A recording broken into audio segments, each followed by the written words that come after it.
Hey guys, welcome to my YouTube channel nursing education. आज की इस वीडियो में हम स्टडी करेंगे बीएससी नर्सिंग थर्ड ईयर की सब्जेक्ट है मेंटल हेल्थ नर्सिंग को, जिसमें हम डिस्कस करेंगे एंटी डिप्रेसेंट्स। एंटी डिप्रेसेंट क्या होती हैं? वे ड्रग्स जिनका यूज़ हम डिप्रेशन के ट्रीटमेंट के लिए करते हैं, उन्हें एंटी डिप्रेसेंट ड्रग कहते हैं। So let's discuss about anti depressant. सबसे पहले हम डेफिनेशन को देखेंगे। Anti depressants are a group of psychotropic medications used to treat depression and other mood disorders by correcting chemical imbalances of neurotransmitters mainly serotonin, norepinephrine, dopamine in the brain। Anti depressant वो drug होती है जिनका use depression के treatment के लिए किया जाता है। डिप्रेशन क्या होता है? जो न्यूरोट्रांसमीटर्स होते हैं जैसे सेरोटोनिन, नॉरएपिनेफ्रिन, डोपामिन, जब इनका लेवल ब्रेन में कम हो जाता है, उसकी वजह से पेशेंट को डिप्रेशन होता है। और जब हम पेशेंट को एंटी डिप्रेसेंट ड्रग देते हैं तो ये ड्रग्स सेरोटोनिन, नॉरएपिनेफ्रिन, डोपामाइन, ये जो न्यूरोट्रांसमीटर्स होते हैं, इनके लेवल को बढ़ा देती हैं, जिससे पेशेंट का डिप्रेशन ठीक हो जाता है। This is the definition of antidepressants. अब हम डिस्कस करेंगे types of antidepressant. Antidepressant drug 6 types की होती है। First type is a selective serotonin reuptake inhibitors, SSRIs। Second type is a serotonin norepinephrine reuptake inhibitor, SNRIs। Third type is a tricyclic antidepressant, TCAS। Fourth monoamine oxidase inhibitor, MAOIs।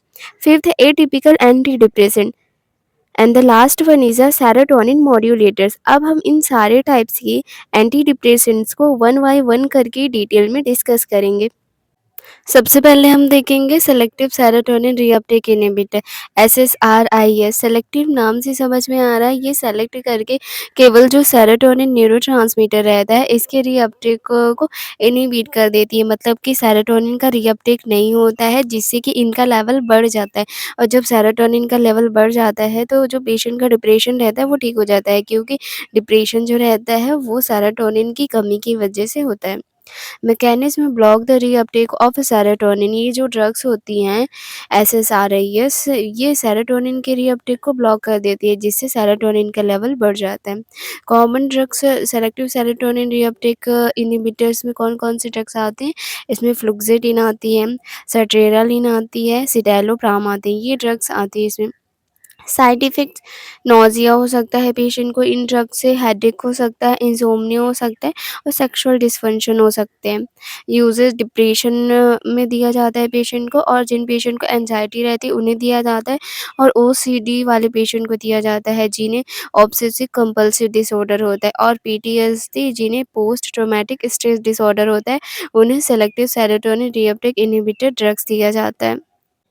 Second type is a serotonin norepinephrine reuptake inhibitor, SNRIs। Serotonin norepinephrine reuptake inhibitor, ये drugs serotonin और norepinephrine दोनों neurotransmitter के reuptake को रोक देती है, जिससे कि इनका लेवल कम नहीं होता है, इनका लेवल बढ़ जाता है और पेशेंट का डिप्रेशन ठीक हो जाता है। Mechanism inhibit reuptake of serotonin and norepinephrine. ये ड्रग्स सेरोटोनिन और नॉरएपिनेफ्रिन के रीअपटेक को इनहिबिट कर देती है, जिससे कि इनका लेवल पेशेंट में कम नहीं होता और पेशेंट का डिप्रेशन ठीक हो जाता है। कॉमन ड्रग्स वेनलाफैक्सिन, डुलोसेटिन, ये ड्रग्स आती हैं सेरोटोनिन नॉरएपिनेफ्रिन रीअपटेक इनहिबिटर्स में। साइड इफ़ेक्ट्स, हाइपरटेंशन, इन ड्रग्स की वजह से पेशेंट का बीपी बढ़ सकता है, इंसोम्निया हो सकता है, नोज़िया हो सकता है पेशेंट में। यूजेस डिप्रेशन में दिया जाता है इन ड्रग्स को, न्यूरोपैथिक पेन में और जीएडी में, मतलब जनरलाइज्ड एंजाइटी डिसऑर्डर में इन ड्रग्स को दिया जाता है। This is the serotonin norepinephrine reuptake inhibitors.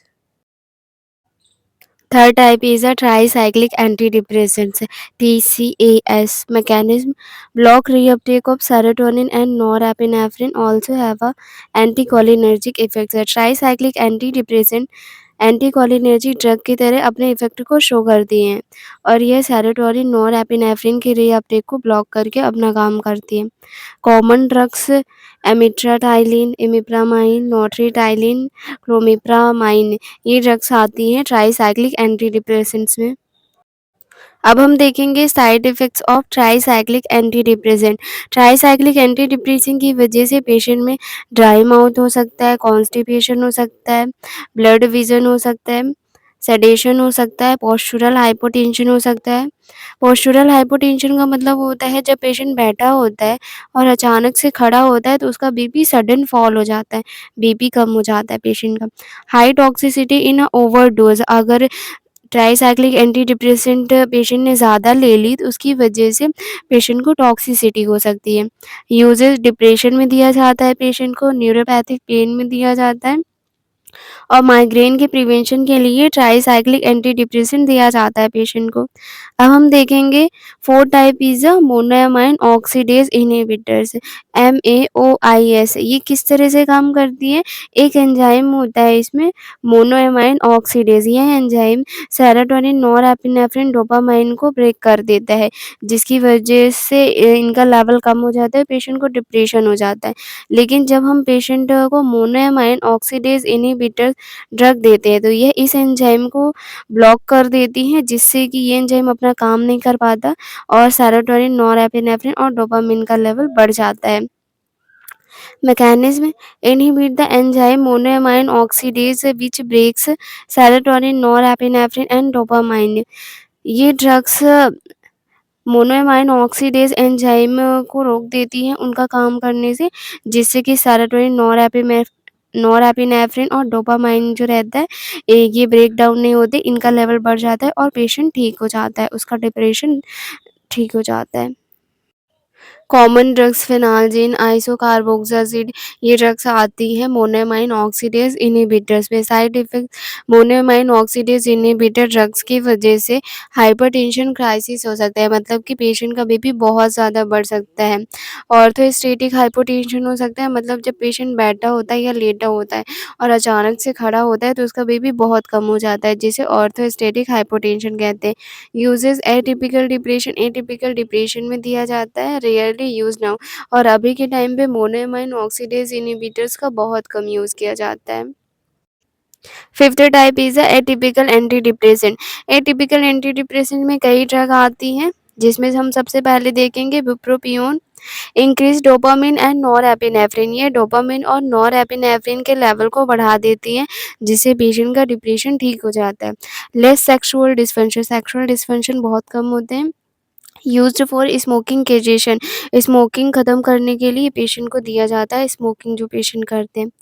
P number mirtazapine, increase serotonin and norepinephrine, serotonin और नॉरएपिनेफ्रिन के लेवल को बढ़ाकर ये ड्रग काम करती हैं और पेशेंट के डिप्रेशन को ठीक कर दें। Causes sedation and weight gain, इन ड्रग की वजह से पेशेंट का वेट गेन होता है और उससे सेडेशन हो सकता है। ट्राज़ाडोन, सेरोटोनिन रीअपटेक इनहिबिटर्स, ये ड्रग सेरोटोनिन के रीअपटेक को इनहिबिट कर देती हैं, जिससे सेरोटोनिन का लेवल बढ़ जाता है और पेशेंट का डिप्रेशन ठीक हो जाता है। यूज्ड मैनली फॉर इंसोम्निया, जिन पेशेंट को इंसोम्निया होता है उन्हें ट्राज़ाडोन ड्रग्स दी जाती हैं। अब हम देखेंगे last type, serotonin modulator, newer class that enhances serotonin through multiple receptor action. ये सेरोटोनिन के रिसेप्टर्स को बढ़ा के अपना काम करती हैं और पेशेंट के डिप्रेशन को ठीक करती है। एग्जाम्पल वॉटियोजेटिन, विलाज़ोडोन, ये ड्रग्स आती हैं सेरोटोनिन मॉड्यूलेटर्स में। बेनिफिट्स: फीवर, साइड इफ़ेक्ट्स है। सेरोटोनिन मॉड्यूलेटर्स ये ड्रग होते हैं, इनके साइड इफ़ेक्ट्स बहुत ही कम होते हैं। This is all about anti depressant. Thank you so much. If you like my video then like, subscribe and share my channel.